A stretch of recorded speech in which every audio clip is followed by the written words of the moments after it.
بسم اللہ الرحمن الرحیم۔ السلام علیکم ناظرین، آپ دیکھ رہے ہیں prime time with T M. میں ہوں طارق محمود۔ 2 سالہ عمران خان کی حکومت، سب سے بڑا چیلنج معاشی چیلنج، بہت بات ہوتی رہی، بڑی بھرپور پریس کانفرنسز ہوتی نہیں، بڑے دعوے ہوتے رہے۔ گزشتہ دنوں بھی جو پریس کانفرنس کی حفیظ شیخ صاحب نے بڑے دعوے کیے۔ 2 سال بعد پاکستان کی معیشت کہاں کھڑی ہے، مہنگائی، بے روزگاری، بین الاقوامی سرمایہ کاری، جی ڈی پی، بہت سارے سوالات ہیں۔ لہٰذا بغیر کسی تمہید کے اپنے مہمانوں کی طرف بہت ہی معزز و محترم ڈاکٹر اشفاق حسن صاحب، ممتاز ماہر معیشت، محترم جناب ہارون شریف صاحب، سابق چیئرمین بورڈ آف انویسٹمنٹ کے، اور ثاقب شیرانی صاحب ماہر معیشت میرے ساتھ موجود ہیں۔ ڈاکٹر اشفاق حسن صاحب، بڑے بلند و بانگ دعوے کہ عالمی مالیاتی اداروں کا اعتماد ہو گیا ہے، ہماری ریٹنگز بہت اچھی ہو گئی ہیں، پاکستان کی معیشت بالکل صحیح ڈائریکشن میں جا رہی ہے اور ہم بہت جلدی جو ہے وہ ٹیک آف کر جائیں گے، بلکہ شاید کہیں خلاؤں میں کہیں گم ہو جائیں گے، اتنا اوپر پرواز ہوگی ہماری۔ کیا کہیں گے اس ساری صورتحال؟ دیکھیں، کوئی بھی حکومت ہوگی نا، اس نے یہی کہنا ہوتا ہے۔ ٹھیک، تو اگر انہوں نے کہا ہے تو یہ حق بجانب ہے، کیونکہ رسم دنیا یہی ہوتی ہے کہ ہر والدین کے نزدیک ان کے جو اولاد ہوتا ہے نا، بیٹا یا بیٹی، وہ چاند کا ٹکڑا ہوتا ہے۔ ٹھیک، چاہے بے شک آپ اس کو دیکھ کے آپ کے سر میں درد کیوں نہ ہو جائے، لیکن باپ ماں کے والدین کے لیے اولاد ہمیشہ چاند کا ٹکڑا ہوتا ہے۔ تو اس لیے اس میں کوئی ہمیں اچنبھے کی بات نہیں ہے۔ اس میں کچھ چیزیں بہتری ہوئی ہیں، واقعی بہتری ہوئی ہیں، کچھ میں کچھ ضرورت سے زیادہ ہم نے ایگزوبرنس کا مظاہرہ کیا، جو شاید سیاست میں لوگ کر لیتے ہیں، اور کچھ اننیسیسری تھی، مس گائیڈ کیا گیا قوم کو۔ تو وہ یہ تین طرح کی چیزیں ہیں جہاں بہتری آئی ہے۔ آپ دیکھیں گے کہ چاہے جس طریقے سے دار صاحب کے زمانے میں ایک یہ تھا کہ ہر وزیر نے یہ ضرور کہنا ہے کہ ہمارے جی ڈی پی کا اکنامک جو گروتھ ہے وہ X% ہے، ہائیسٹ ان 13 ایئرس، ٹھیک، ہائیسٹ ان 8 ایئرس، ہائیسٹ ان 17 ایئرس۔ یہ لفظ ہائیسٹ بالکل بتانا ضروری تھا، ورنہ ایکسپلینیشن کال ہو جاتی تھی۔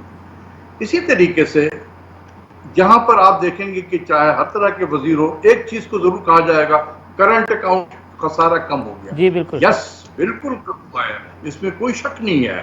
$20 بلین جو ہیوج خسارہ تھا، اس کو کم کر کے 3 بلین پہ لے آئے۔ اس 3 بلین میں تھوڑا بہت پینڈیمک کا رول ہے، آئل کی پرائسز گرنے کا، لیکن اگر پینڈیمک نہ بھی ہوتا تو یہ تقریباً فورکاسٹ تھا کہ یہ $4.25 بلین پہ آ جاتا، بلکہ 4 پہ آ جاتا۔ ٹھیک، تو 20 سے 4 پہ آنا یہ بہت زبردست کامیابی ہے، اس میں کوئی شک نہیں ہے۔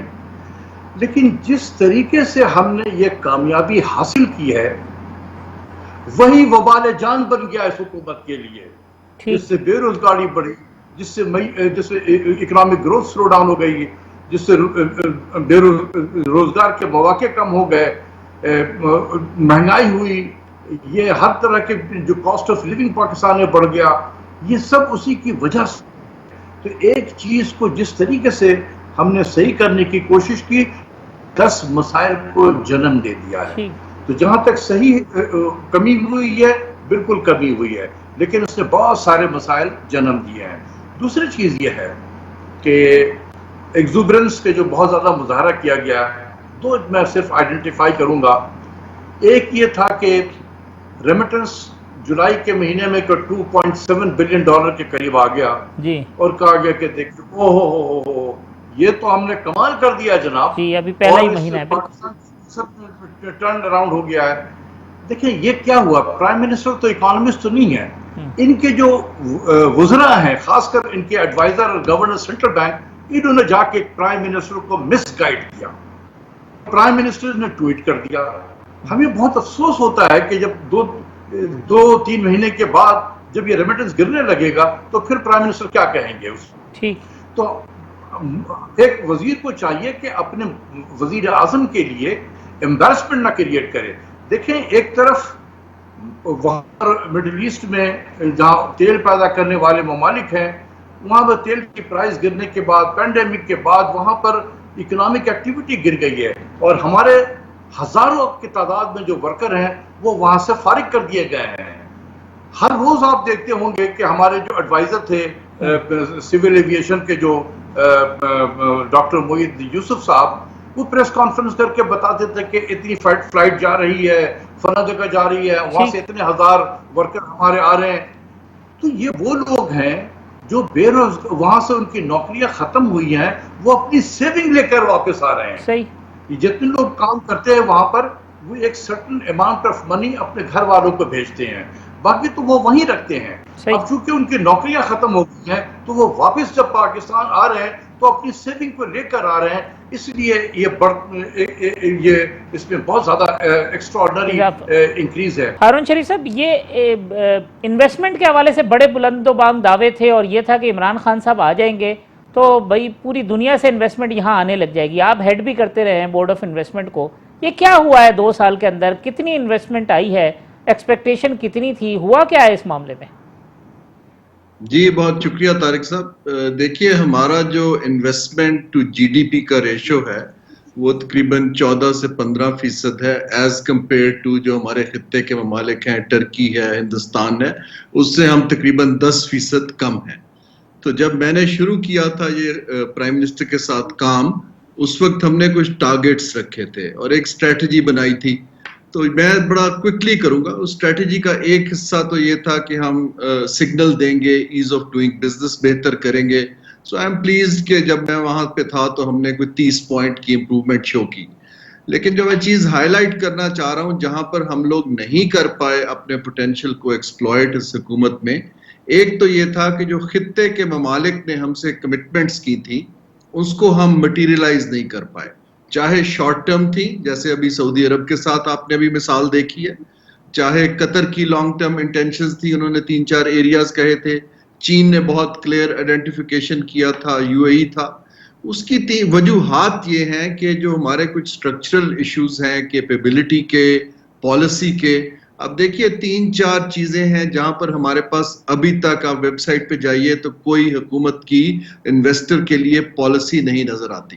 ہمارے پاس نہ تو ابھی ٹریڈ پالیسی ہے، نہ انڈسٹری کی پالیسی ہے، نہ ایگریکلچر کی پالیسی ہے. انفیکٹ کچھ ان یوزول منسٹریز ہیں جن کے اندر مجھے پالیسیز دکھائی دے رہی ہیں. جیسے میری ٹائم منسٹری ہے، اس نے بلو اکانومی کی پالیسی دی ہے. سائنس اینڈ ٹیکنالوجی نے ٹیکنالوجی کی پالیسی دی ہے. تو ایک تو پالیسی کا ویکیوم ہے جس کی وجہ سے انویسٹر کو کلیئر سگنل نہیں گیا. دوسرا انکنسسٹنسی ہے. دیکھیے انویسٹر جو ہوتا ہے وہ ایٹ لیسٹ فورسیبل فیوچر کے لیے کنسسٹنسی مانگتا ہے. ایک تو بے تحاشا فیسز چینج کیے گئے ہیں ایف بی آر میں، بورڈ آف انویسٹمنٹ میں، منسٹری آف فائنانس میں. سملرلی ہماری جو اپروچ رہی ہے وہ کوئک فکسز کی رہی ہے. تو انویسٹرز جو ہیں اس سلسلے میں جب تک لوکل انویسٹر کا کانفیڈنس نہیں آتا تب تو میں کہوں گا کہ ٹرسٹ کے ڈیفیسٹ کو ہم اس میں ابھی تک ڈیل نہیں کر پائے. لیکن جو اس میں اپرچونٹی دیکھ رہا ہوں وہ یہ ہے کہ کیونکہ اس وقت کووڈ-19 پینڈیمک کے بعد ویسٹ کی اکانومیز کافی سلو ہو چکی ہیں. یہ جو ہمارے خطے کے ممالک ریئل اسٹیٹ میں، ہوٹلز میں، ٹورزم میں انویسٹ کر رہے تھے، ایویشن میں وہ سیکٹر بیٹھے ہوئے ہیں. سو لیکوڈیٹی اس وقت موجود ہے، ہمارے پاس اس کی کیپیبلٹی پیدا کرنے کی ضرورت ہے جو کہ بیوروکریسی نہیں کر پا رہی ہے. تو ہمیں انویسٹمنٹ کلائمیٹ کے اوپر کام کرنے کی ضرورت ہے. ٹھیک. ثاقب شیرانی صاحب، ڈاکٹر اشفاق حسن صاحب نے بڑی امپورٹنٹ بات کی کہ جو ٹیم ہے وہ اپنی پرفارمنس بڑھا چڑھا کر پیش کرنے کے لیے اگر ٹیم لیڈر کو مس گائیڈ کرے گی اور کمپلیٹ پکچر نہیں بتائے گی تو ریزلٹ کیسے ٹھیک ہوں گے، پالیسی کیسے ٹھیک ہوگی؟ آپ کی بات درست ہے ڈاکٹر صاحب کی بھی. یہ تھوڑا سا I think in usual situation نہیں ہے صرف اس حکومت میں. میرے نزدیک تو یہ پیرینیل پرابلم ہے پاکستان میں کہ جو بیوروکریٹس ہیں یا جو ایون ٹیکنوکریٹس انفارچونیٹلی پاس میں، انہوں نے اپنے مفاد جو ہے، اپنے مفادات کو زیادہ مد نظر رکھا بنسبت قوم کے مفادات کو. اور خاص طور پہ جب ٹیبل پہ بیٹھتے ہیں، ہائی ٹیبل پہ پرائم منسٹر کے ساتھ یا واٹ ایور، یہ پہلا موقع نہیں ہے کہ ان کو کمپلیٹ پکچر یا صحیح پکچر نہیں دی جا رہی ہے. یہ کافی ایک ایشو رہا ہے ہماری انٹلیکچوئل آنیسٹی کا انفارچونیٹلی ماضی میں بھی. اور یہ میں تو دیکھتا ہوں کہ اس کی کنٹینیویشن ہی ہے. انفارچونیٹلی میں کوئی ایکسپیکٹ نہیں کر رہا تھا کہ یہ لوگ بہت کوئی ڈفرینٹ ہوں گے, مگر میرا خیال ہے کہ اس میں تھوڑا سا لیڈرشپ میں یہ ہوتا ہے کہ آپ اپنے کچھ آلٹرنیٹ چینلز بھی رکھتے ہیں, جیسے ایک کچن کیبنٹ ہوتی ہے یا اپنی اکنامک ایڈوائزری کاؤنسل ہے جو بالکل ہی غیر فعال ہے 2 سالوں سے یا 1.5 سال سے. تو وہ چینل میرا خیال ہے پرائم منسٹر صاحب کو کھلا رکھنا چاہیے اور انڈیپینڈنٹ اکانومسٹ سے ریچ آؤٹ کر کے تھوڑی سی ایک فیکٹ چیک یا اس کو ویریفائی کر لینا چاہیے کہ ان کی ٹیم ان کو کیا انفارمیشن دے رہی ہے. ڈاکٹر صاحب نے صحیح کہا نا کہ انہوں نے بند کر لیا ہے اپنے آپ کو, وہی 2-4 لوگ جو اسٹیٹ بینک کے گورنر یا حفیظ شیخ صاحب جو بتا دیتے ہیں تو پھر اسی کے اوپر اب وہ ٹویٹ بھی کر دیتے ہیں, پری میچور چیزیں بھی بڑھا دیتے ہیں آگے. بالکل, یہ آئی تھنک کوئی تھوڑا سا اس میں مشاورت کا بیس اگر بڑا ہو, تھوڑا سا زیادہ اور تھوڑا سا ڈائیورسفائڈ ہو, میرا خیال ہے بہت ضروری ہے. اگر ہم جب ہینڈ پک کرتی ہے بیوروکریسی بھی, تو جو غلطی وہ یہ کرتے ہیں کیونکہ وہ تو بالکل ان کا بادشاہ کے کورٹ میں جو وزیر ہوتے تھے بالکل ایگزیکٹلی درباریوں کا ان کا سٹائل ہوتا ہے, وہی لوگ ہینڈ پک کرتے ہیں جو وہ سمجھتے ہیں کہ پرائم منسٹر ان کی بات سن کے خوش ہوں گے. حالانکہ اس پہ ڈائیورسٹی اس کا الٹیمیٹلی جو نقصان ہے وہ خود عمران خان صاحب کو ہی پہنچنا ہے. ڈاکٹر اشفاق صاحب, یہ جی ڈی پی جب بات ہو رہی تھی نیگیٹو گروتھ کی, تو آپ کا پوائنٹ یہ تھا کہ جی ہماری نیگیٹو گروتھ نہیں ہو سکتی, لیکن جو انہوں نے فگرز دیے وہ -0.4 پہ آ گئے. اب پھر وہ -1 کی اور -1.5 کی بات کر رہے ہیں. یہ معاملہ کیا ہے, یہ کیوں ہم نے آئی ایم ایف کے یا انٹرنیشنل جو فورمز ہیں ان کے پریشر میں یہ سب کچھ کیا ہے؟ ایکچوئل سچویشن اس سے مختلف ہے یا یہی ہے, اس سے زیادہ ورسٹ ہے, معاملہ ہے کیا یہ؟ دیکھیں اب یہ ذرا ماضی کے واقعہ ہو گیا, اس کو چھڑے زیادہ مناسب. اس میں یہ ہوتا ہے کہ جب آپ دنیا میں 80% ممالک ہیں جن کا G D P growth negative رہی ہے, پھر آپ دیکھیں کہ آئی ایم ایف نے اپریل کے مہینے میں ہمیں $1.4 بلین ایک ریپڈ فائنینسنگ انسٹرومنٹ کے اگینسٹ جب دیا, تو اس میں جو دکھایا گیا آئی ایم ایف کے طرف سے کہ یہ پاکستان میں گروتھ جو ہے وہ -0.4% ہوگا. انہوں نے پہلے ہی بتا دیا تھا کہ یہ ہوگا. تو اب بڑا عجیب سی صورتحال تھی کہ 1 مہینے کے بعد ہی, یہ 2 مہینے کے بعد ہم بتائیں کہ یہ نہیں 2.5% نہیں ہے, یہ تقریباً 1.5% پازیٹیو گروتھ ہے پاکستان کا. تو وہ پھر بڑی امبیرسمنٹ ہوتی. تو آپ نے دیکھا ہوگا کہ جو نیشنل اکاؤنٹس کے جو پریس ریلیز جاری ہوا تھا, تو اس میں یہ بتایا تھا کہ ہم نے آنے والے وقتوں کو بھی انکارپوریٹ کر لیا ہے.